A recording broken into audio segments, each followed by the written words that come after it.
everyone, and welcome back to the 411 Podcast.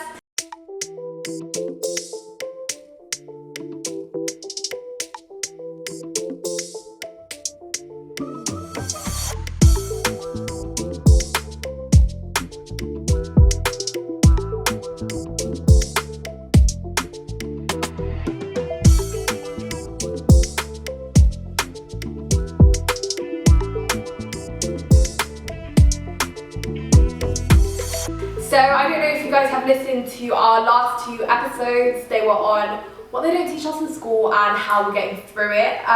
We're looking at the finance things in life at the moment.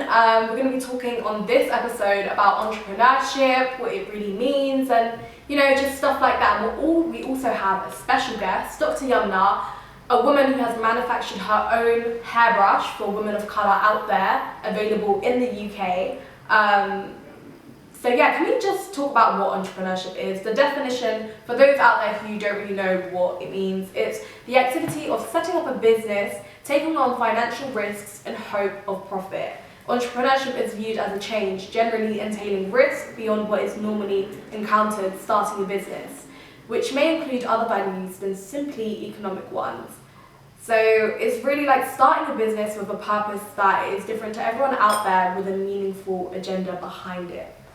Yeah, I think that's super important. It's the pressure of starting a business can often be led by, you want to do well just for the sake of doing well, and I want to be an entrepreneur just because entrepreneur is like flavour of the month or, this prestige thing, but ultimately, unless it's driven by a passion that you had in the first place or a problem that you encountered, it's not as likely to succeed at all. It's like most of the most successful entrepreneurs, it's like Bill Gates, for example. I know there's a bunch of issues that people have with like super millionaire billionaires, but essentially this guy is someone that just liked computers. He was just good at coding, and then it ended up turning into what it is now. And so Dr. Youmna is like an amazing example of where she found a problem that was happening in her community, and it's a community that she's obviously really knows what's important, and she's become really passionate about trying to solve this problem,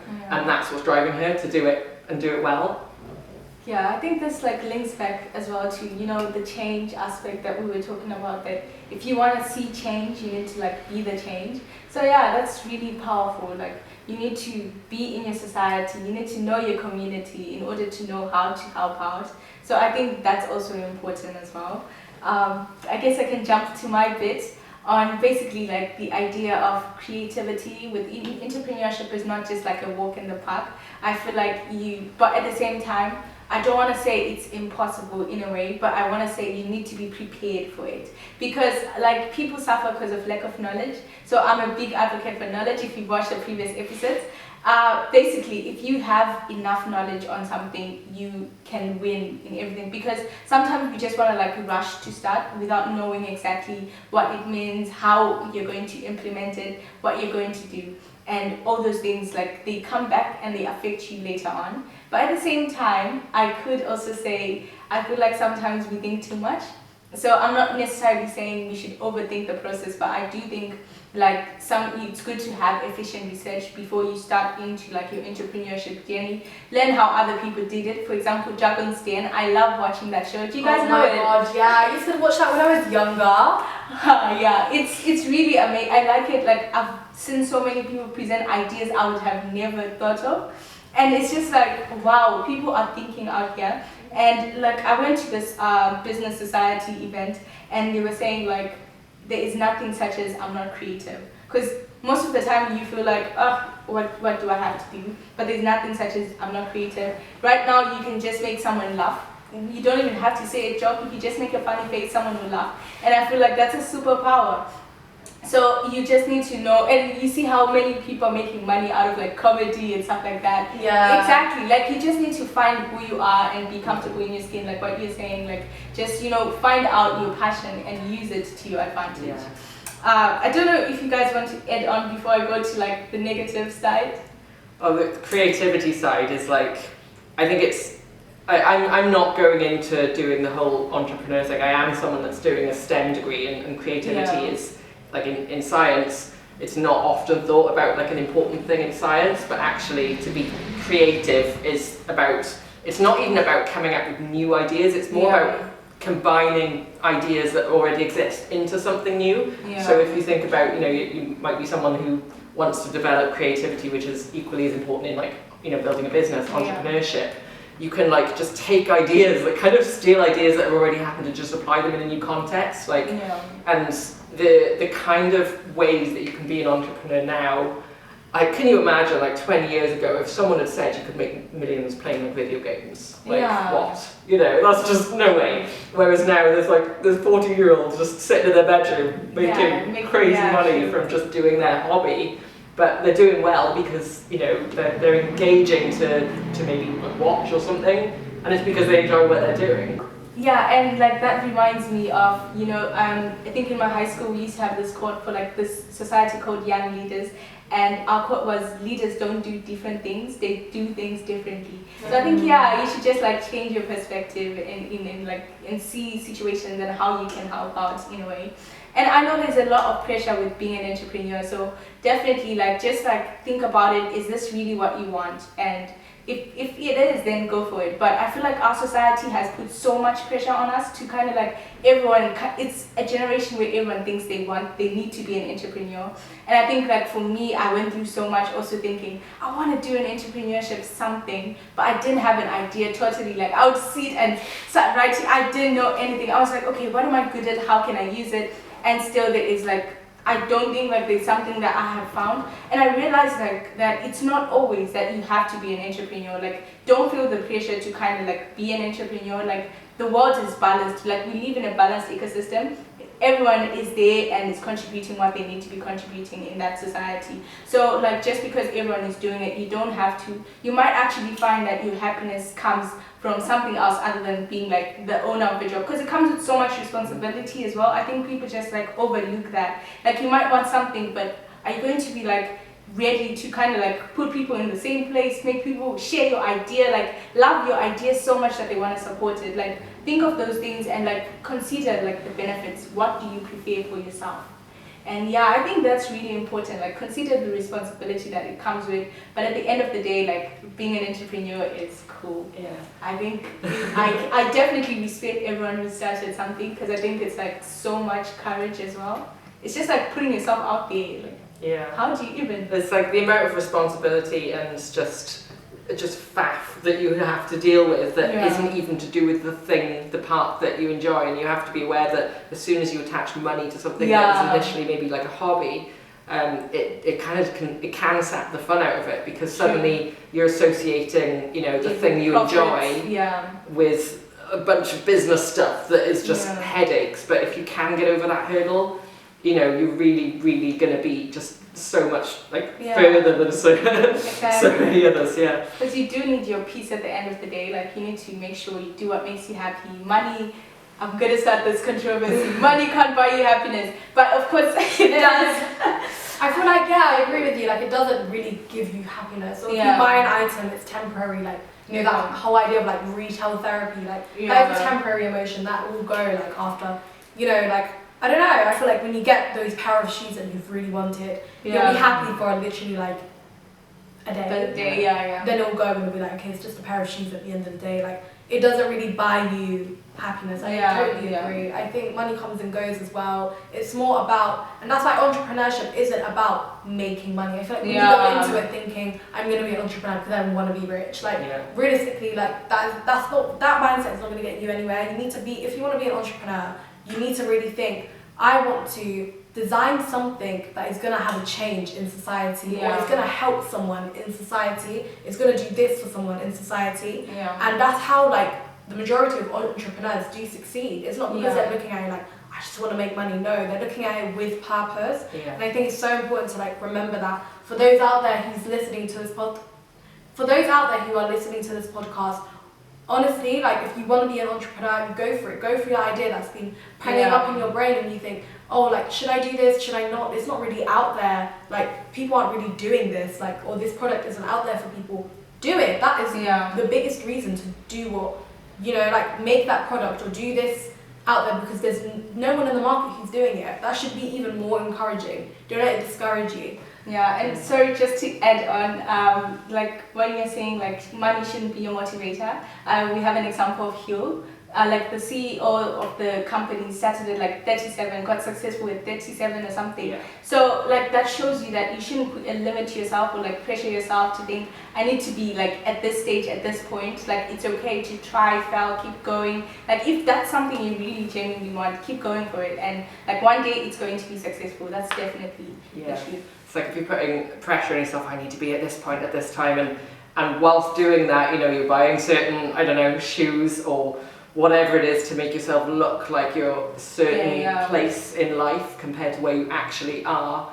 It's like for a start, you're losing out on just the hustle kind of but you're also not making those sound financial decisions that would improve your future as an entrepreneur. And like going back to what you said, it's like everyone knows it's the journey, not the destination, but when you actually break that down, if the reason you're willing to put yourself through a lot of like responsibility and potential like hardship and business faff, like if the reason is just because you want to make money, well, you can just save yourself a lot of just hassle and just go to any job and just make money.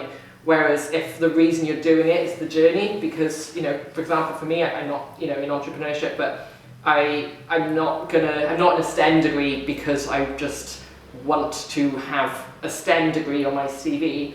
I'm doing a science degree because I want to be a scientist, and I'm really enjoying the process of learning about science rather than, I'm just trying to become a doctor. I'm just trying to become this. Because when you become a doctor or an entrepreneur, what's going to drive you then? Is it, if you're not enjoying the process along the way? Definitely. And entrepreneurs have a role to play in solving problems out there. I want to emphasize that, solving problems that existing products and technology have not yet solved. And we actually have a special guest come on.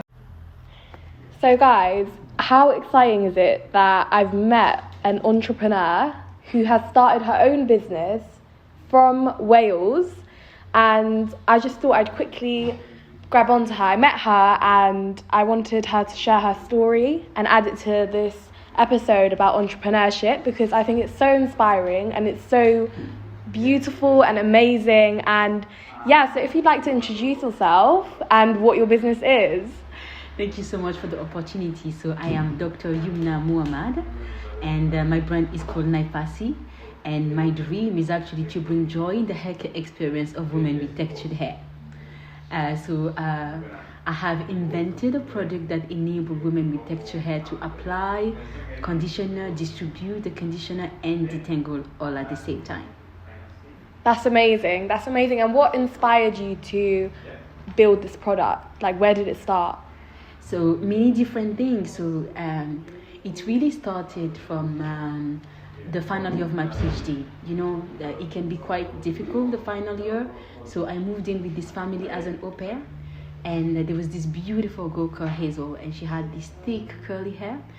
And every single time that her mom washed her hair, the bubbly, joyful little girl that I know suddenly will be in tears, and there was nothing he could do. And it just simply got to me because I just wanted her to actually have a good moment.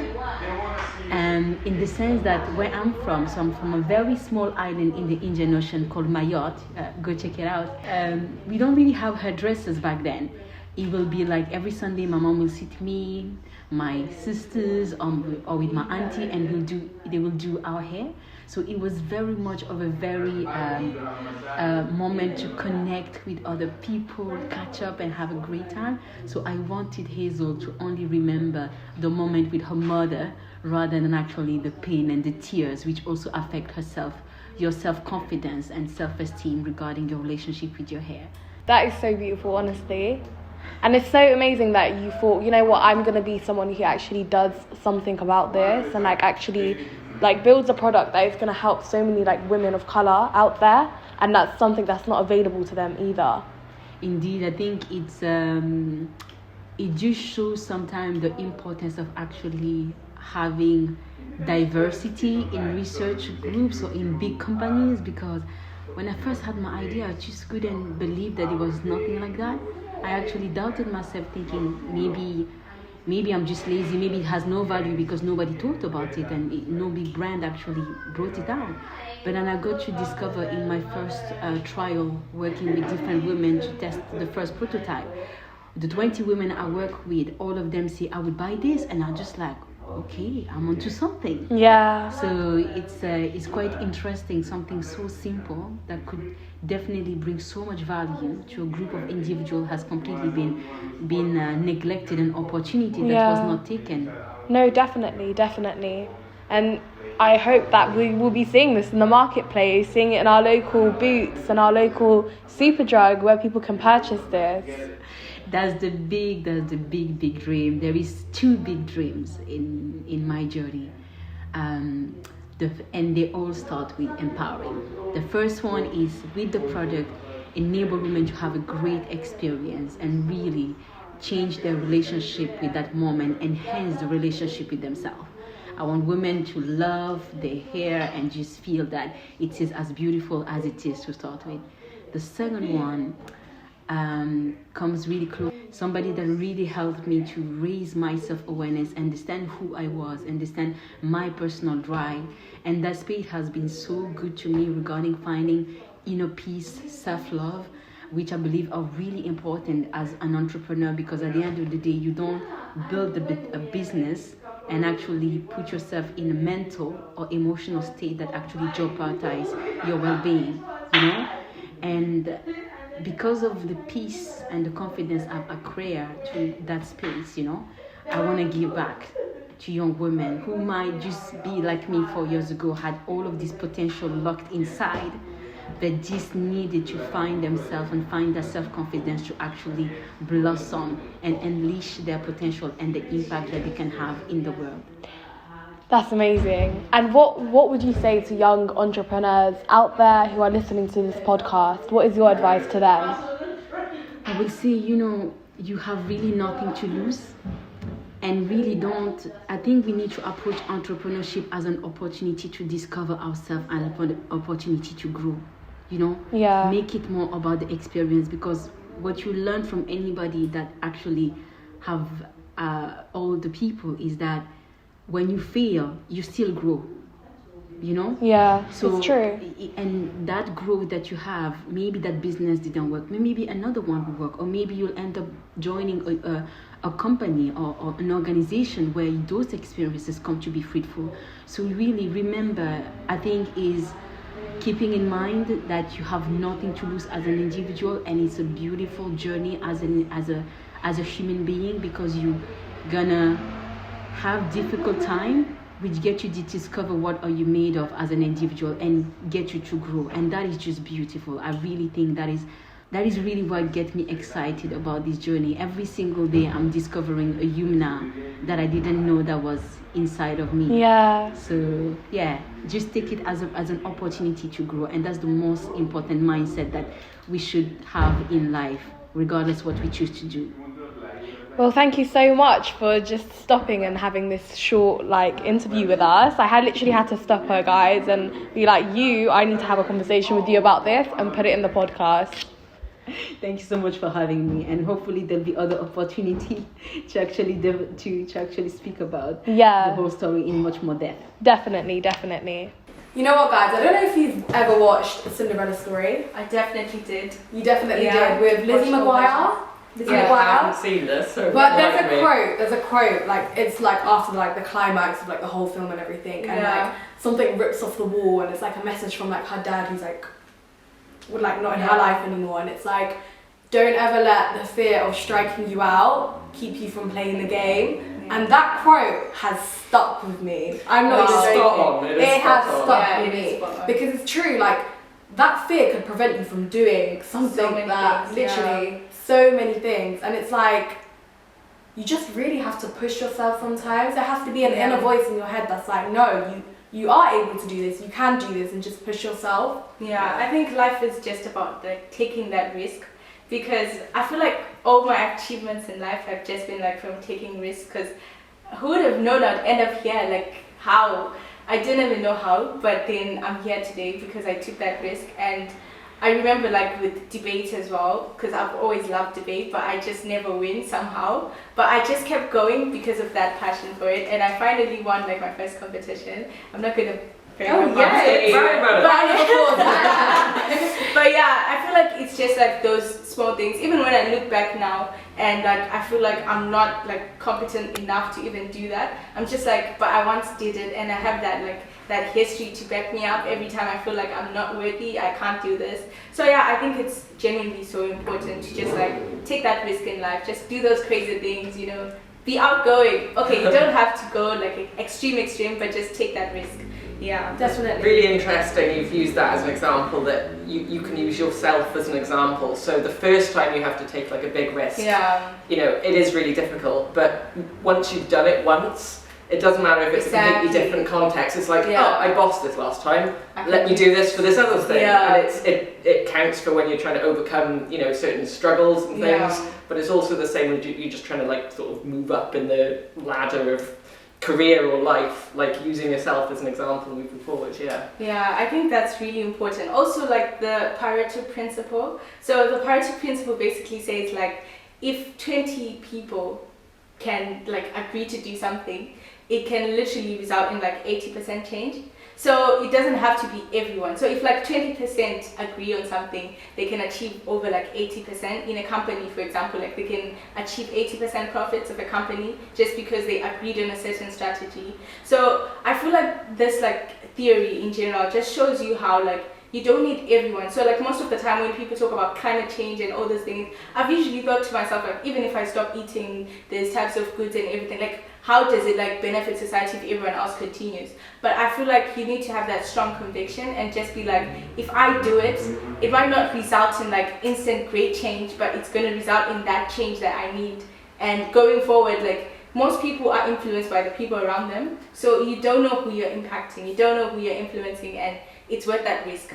It's like a butterfly effect, isn't it? It's like if you make a change, and it doesn't matter what it is, the people around you, I used to find that with like fitness stuff when I started like weightlifting and doing fitness stuff and trying to, you know, change my health for the good.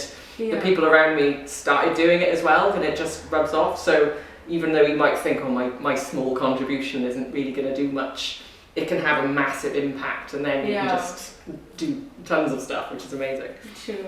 That's pretty much it. I think that I have like on like mental health. I think you guys can like share more on like, you know, everything else, because I genuinely think like your mindset is like it's key in like achieving, you know, like your goals and being able to just navigate in this life, even if school doesn't teach us the things. Yeah, definitely. I also want to add, I remember like this thing that I saw like online. There was this woman who applied for like 10 scholarships. She got rejected by like 8. Wow. But she still kept on trying, and she got 2 like scholarships from 2 like major places. Yeah. And it was better than all the 8 ones that she got rejected from. Wow. As well. There's a lot of examples of that. There's a Twitch streamer I've recently found who's he's a Harvard psychiatrist, and so he lectures at Harvard, but he's also a private practice like psychiatrist in America. And he was like late to the uni game, late to his career, same like me. He got rejected from, I want to say something like 100 medical schools, which is mad.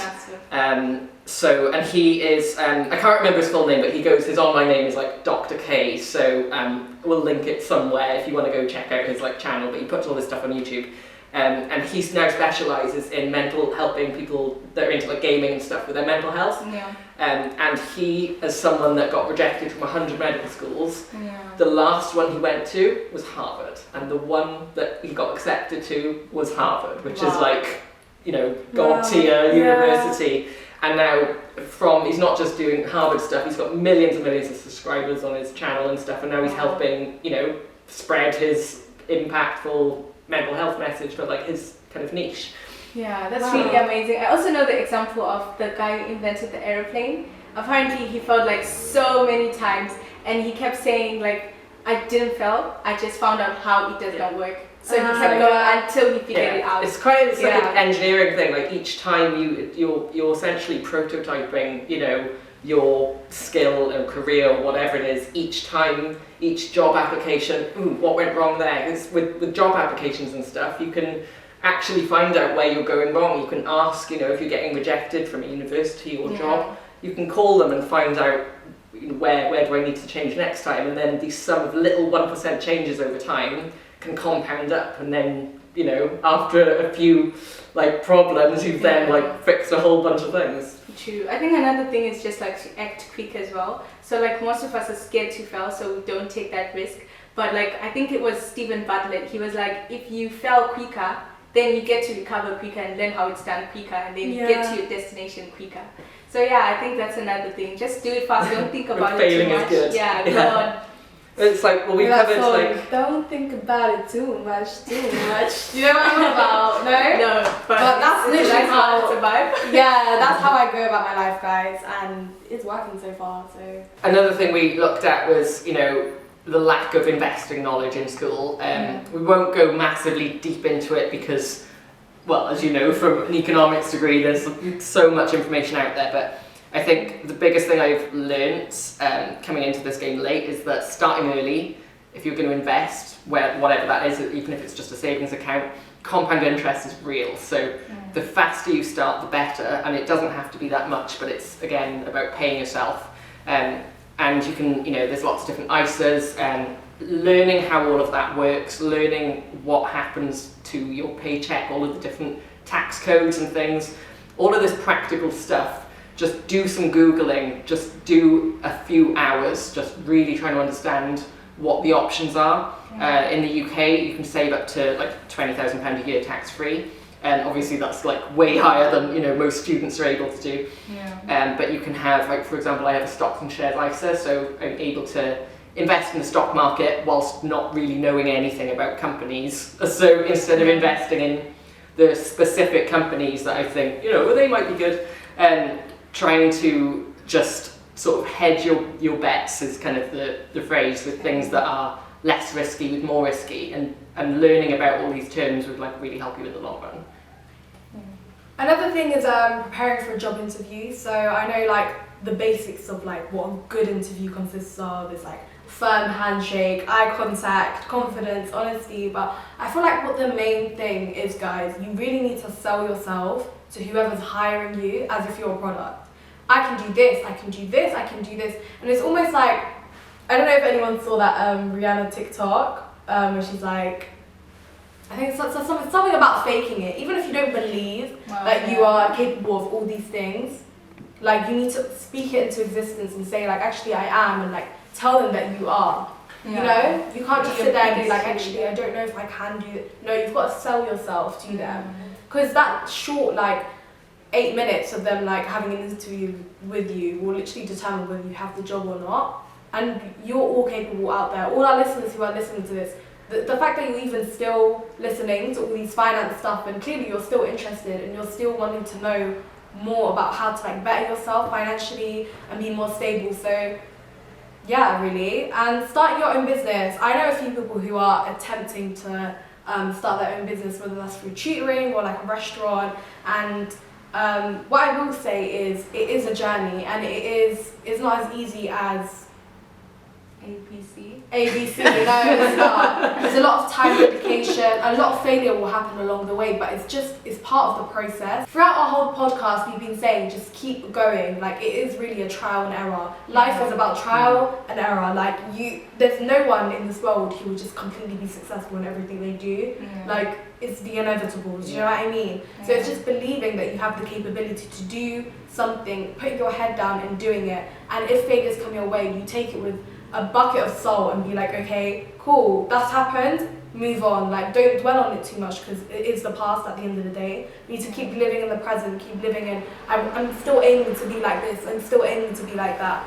And I think that's really important when you start a business, to really believe in what you're doing and that you are able to actually make it. Because people who have started their business, the people who are really famous, Bill Gates, Bill right? Gates, Jeff Bezos, yeah. I'm pretty sure that they've had so many failures along the way to reach where they have reached. And if they didn't believe in their capabilities and actually thinking, you know what, I am actually capable of doing this, this and this, I'm sure they wouldn't be where they are right now. Yeah.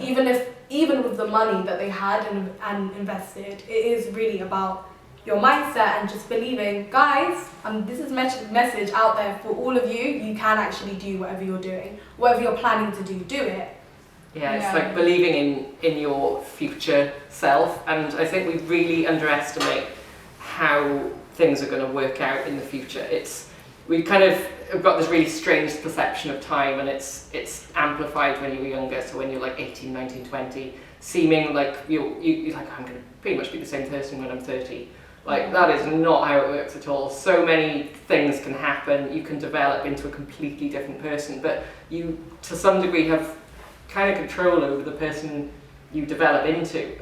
Something that I did, because so many things were just going like crazily wrong in my 20s, from like finances to relationships, and I really had to kind of self-reflect and figure out where I wanted to be, and then almost reverse engineer, right, if this is, you know, what future me wants to be, what steps do I need to take to get there? And then you start realizing that it is possible, and it's no longer this like, you know, woo-woo manifestation stuff. You can actually mindset your way into it, but it's very logical, and there's just all these steps that you kind of have to follow.